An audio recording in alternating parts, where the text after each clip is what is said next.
ఈ ఉచిత ఇసుక పాలసీ అనేది ఎవరెవరికి అందుబాటులో ఉంటుందనే ఒక క్వశ్చన్ వస్తుంది. అంటే ఇది పబ్లిక్ డొమైన్ లో ఉంటుందా, లేకపోతే పబ్లిక్ పాలసీలో ఏమైనా ఉంటుందా, లేదు ఇంతమందికి ఇంతే ఇసుక అని ఏమైనా ఉంటుందా, అసలు ఎవరెవరికి అందుబాటులో ఉంటుంది? సో ఆన్లైన్ కూడా మీరు డిజిటల్ చెల్లింపులు కూడా పెట్టారు. ఆన్లైన్లో మరి బుక్ చేసుకున్న వాళ్ళకి మరి మిగతా వాళ్ళకి కావాలనుకున్నప్పుడు అసలు దొరుకుతుందా? సో దీనిపైన ఎటువంటి ప్రణాళిక రచిస్తున్నారు? ఇప్పుడు ఉచిత ఇసుక దానం అనేది మొదలైంది.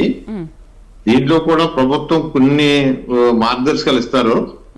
దాంట్లో ఒక 10-15 రోజులు చూసిన తర్వాత దాంట్లో ఏమైనా ఇబ్బందులు ఉన్నాయంటే కనుక దానికి చేర్పు మార్పులు కూడా జరుగుతాయమ్మా. ఎందుకంటే ఇది కొంతమందికి ఇవ్వాలి జరిగితే కనుక అది మళ్ళీ ఈ గందరగోళం దారితీస్తుంది. ఇసుక ఎవరికైతే కావాలో వాళ్ళందరికీ ఇసుక ఇచ్చినప్పుడే ఈ మీరు అన్న ఈ తప్పు అనేది జరగకుండా ఉంటుందని నా ఆలోచన. అది నా ఆలోచన. లేదన్నా ఏదైనా రేషన్ టైప్ లో కొంతమందికి ఇవ్వాలి, వీళ్ళకి ఈ విధంగా వీళ్ళకి ఈ విధంగా అనేది ఏదైనా మార్గదర్శకాలు పెడితే మళ్ళీ దాంట్లో కొన్ని గందరగోళం పరిస్థితులు ఏర్పడతాయి.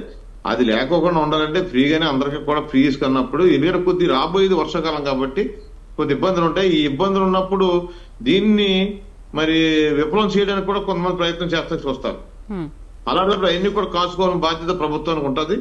ఇంకోటి ఏంటంటే నేను గౌరవ భద్రత మన లక్ష్మణ మా సోదరుడు బాగానే కొన్ని విషయాలు బాగా చెబుతున్నాయి కానీ మాకు ఏదో కొంత ఎప్పుడు వచ్చిన విమర్శ వచ్చేస్తుంది కదా ఆయనకి బాగానే మాట్లాడుతున్నాడు. కానీ జగన్మోహన్ రెడ్డి గారికి మనం సూచించవలసింది ఏంటంటే నేను వ్యక్తిగతంగా ఆయన ఎంతమంది ఉన్నారో సంఖ్య అనేది కాదు. అసెంబ్లీలోకి వెళ్ళారు, అతను మాజీ ముఖ్యమంత్రిగా అసెంబ్లీకి వెళ్ళారు కాబట్టి ప్రభుత్వం చేసే ఏదైనా కార్యక్రమాన్ని నిజంగా ఏదైనా లోపాలు జరిగితే తప్పనిసరి ఎత్తి చూపాలనేది మా చంద్రబాబు నాయుడు గారు ఆలోచన. మాకు కూడా ఆయన అదే చెబుతున్నారు, మనం వ్యక్తిగత దోషాలకు ఏ రకంగానూ కూడా తావివ్వద్దు, చాలా హుందాగా ప్రవర్తిద్దాం. ప్రభుత్వం తరపు నుంచి ఏది అడిగినా మన సమాచారం ప్రజలకు అందుబాటులో ఉంచే విధంగా మనం చెప్పుదాం అనేది ఆయన ఆలోచన. ఆ ఆలోచన ప్రజలకు కూడా అతను మాజీ ముఖ్యమంత్రిగా శాసనసభ్యుడిగా అసెంబ్లీకి వెళ్ళి అడిగే హక్కు అతను ఉంటది. అతను నిదానపరమైన నిర్ణయాలు దాని మీద మాట్లాడితే మీకు కూడా సమాధానం చెబుతుంది మా ప్రభుత్వం కూడా. అది ఉపయోగించుకోవాలని కోరుతున్నాం. ఎందుకంటే ప్రజలు ఇచ్చిన మ్యాండేట్ కూడా ఉంది కదా అతనికి. అతను శాసనసభ్యుడిగా 11 మంది శాసనసభ్యులు ఉన్నారు. వాళ్ళు రాబోయే రోజుల్లో మట్టికి ఏది కార్యక్రమం చేసినా నారా చంద్రబాబు నాయుడు ముఖ్యమంత్రిగా 4వసారి ఇప్పుడు భారతదేశంలో అత్యంత సీనియర్ మోస్ట్ పొలిటీషియన్ అయినా మన ఎలక్షన్ లో పోటీ చేసిన పార్లమెంట్ ఎలక్షన్ లో శరద్ పవార్ గారు ఉన్నారు. ఆయన పోటీ చేయలేదు, రాజ్యసభలో ఉన్నారు. ఆయన పోటీ చేసిన వ్యక్తిలో చూస్తే చంద్రబాబు నాయుడు గారే సీనియర్ పొలిటీషియన్ ఇప్పుడు భారతదేశంలో. ఆయన 4వసారి ముఖ్యమంత్రి చేస్తారు. ఏ విధానైనా సరే చాలా పగడ్బందీగా నీతిగా ధర్మంగా ప్రజలకు అందే విధంగా కార్యక్రమం చేస్తారమ్మా. దాంట్లో ఏ అనుమానం లేదు. ఎవరిని కూడా అప్పుడు కూడా చూశారు మీరు. ఇదివరకు వైసీపీ ప్రభుత్వంలో ప్రభుత్వం మారిన అంటే అధికారులు ట్రాన్స్ఫర్లని బదిలీలని అదని ఇదని మా ప్రభుత్వం ఇప్పుడు వచ్చి అప్పుడు నెల అవుతున్నా సరే చాలా ఆశ చూసి ఎవరైతే బాగా పని చేస్తున్నారు, ఎవరు బాగా పని చేయట్లేదు అదే తప్ప పని విధానం మీద మేము ఏదైనా నిర్ణయం తీసుకున్నాం తప్ప ఎక్కడ కక్షపూరితమైన నిర్ణయాలు ఎక్కడా లేవు. చూసుకోండి మీరు, మీడియా ఉంటుంది, అలా ప్రజలు ఉంటారు, ప్రజలు చూస్తూ ఉంటారు ప్రతి దానిని. ఎప్పుడు కూడా నారా చంద్రబాబు నాయుడు ముఖ్యమంత్రిగా ఆయన ఒక మార్క్ రాజకీయం ఉంటుంది. ప్రజలకు అది ఏదైతే మంచి అవుతే అదే చేస్తారు.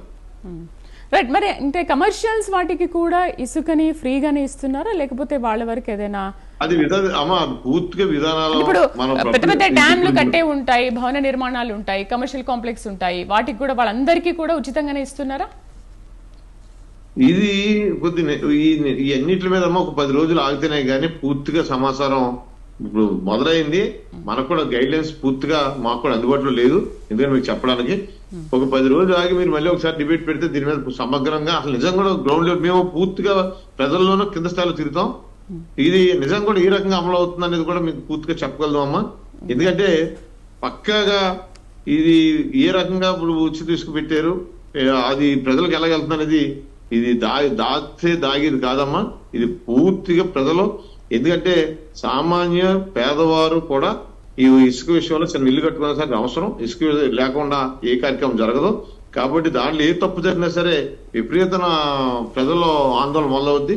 అటువంటి పరిస్థితి రాకుండానే ప్రభుత్వం అన్ని చర్యలు తీసుకుంటుంది. దీని మీద ఇంకొకసారి మాట్లాడుకున్నప్పుడు అయితే దీని విధి విధానాలు ఏంటి, కమర్షియల్ గా చేసిన వాళ్ళకి ఏమి ఇస్తున్నారో, లేదా నిజంగా సింగిల్ గా సొంత ఇల్లు కట్టుకున్న వాళ్ళకి ఎలా ఉంటుంది ఏంటి అనేది మీద కూడా మార్గదర్శకాలు పూర్తిగా అందుబాటులో లేవమ్మా. ఎన్ని వచ్చిన తర్వాత ఒకసారి మాట్లాడదాం. రైట్. లక్ష్మణరావు గారు,